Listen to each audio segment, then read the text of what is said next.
Hi, my name is Dylan Clark, Law Clerk, and I'm here for today's meta report to talk y'all's ears off about changes the bear market is bringing to Web3, courtesy of Rose Law Group.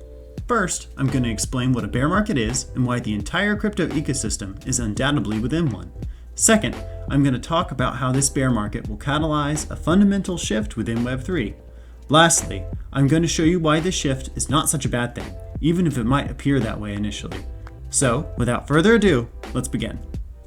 In the traditional financial world, a bear market is typically defined as a condition in which securities prices fall 20% or more from recent highs, usually measured through the S&P 500 for the United States. In the volatile world of crypto, this definition doesn't exactly work, because a price swing of 20% is just a Tuesday.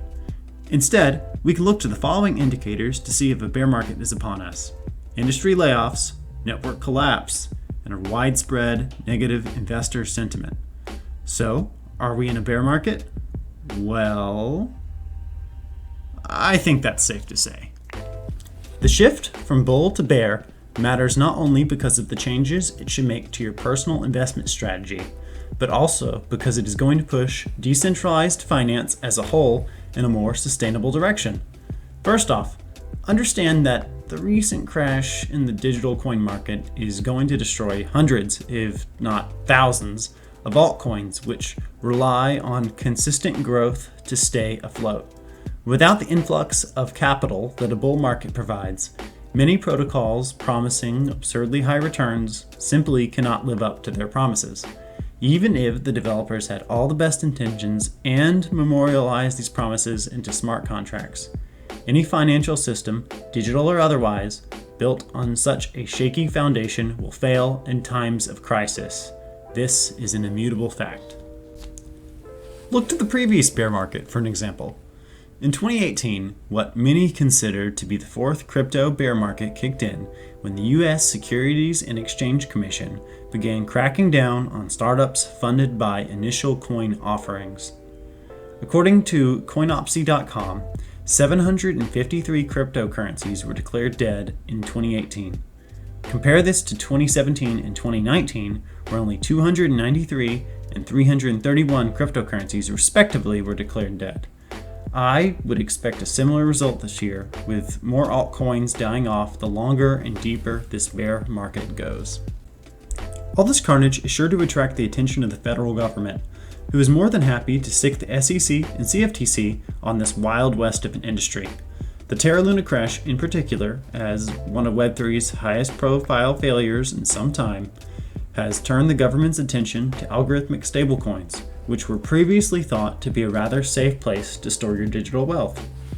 A new bipartisan bill in the US legislature would treat most digital assets as commodities, forcing issuers of such cryptocurrency to, among other things, supply investors with a detailed write-up about issuers' experience developing digital assets, the price history of issuers' prior assets, anticipated costs, and descriptions of the management teams and liabilities of each issuer. This sort of regulation comes on top of a crypto lending platform crackdown, where companies such as BlockFi were ordered to bring their interest-earning accounts in compliance with the Investment Company Act of 1940 and the Securities Act of 1933, which other digital assets, primarily governance tokens issued in ICOs, are already subject to. The specifics of what securities law compliance would entail is beyond the scope of this video, but suffice to say, crypto lending platforms can no longer do business as they had been pre-2022. Of course, none of these regulatory restrictions currently apply to a truly decentralized trading system, like a DAO running on automated software, which faces enforceability issues, even if such a protocol was to be considered an exchange under the SEC's definition. However, if you happen to be a prospective crypto businessman wanting to start your platform as a legally compliant American business, complete with all the legitimacy and legal protections that come with the territory, the federal government intends, in short, to regulate your tokens as securities and your cryptocurrency as commodities. However, despite first impressions, I am here to argue that these bear market-induced outcomes are not the boogeyman that they seem. Think of a bear market like a fever, which is burning out infections. and government regulation like dietary restrictions intended to keep you infection-free. Short-term pain intended to maintain long-term health. It is important to realize that the reputation of Web3 does matter. If thousands of scammy, Ponzi, or meme coins continue to exist alongside legitimate projects, it will make it more difficult for regular, non-Web3 literate people to differentiate between the two. When hard times come, people who put their savings into these projects might very well lose it all. This will in turn delegitimize Web3 as a solution to some of the world's most persistent financial issues. Investors will react by pulling out their money from the entire blockchain ecosystem, hampering the growth of even the most sound of projects. Furthermore, the longer the bull market blows up this bubble, the more spectacular the bursting is going to be. This volatility is not something that the crypto space wants long term.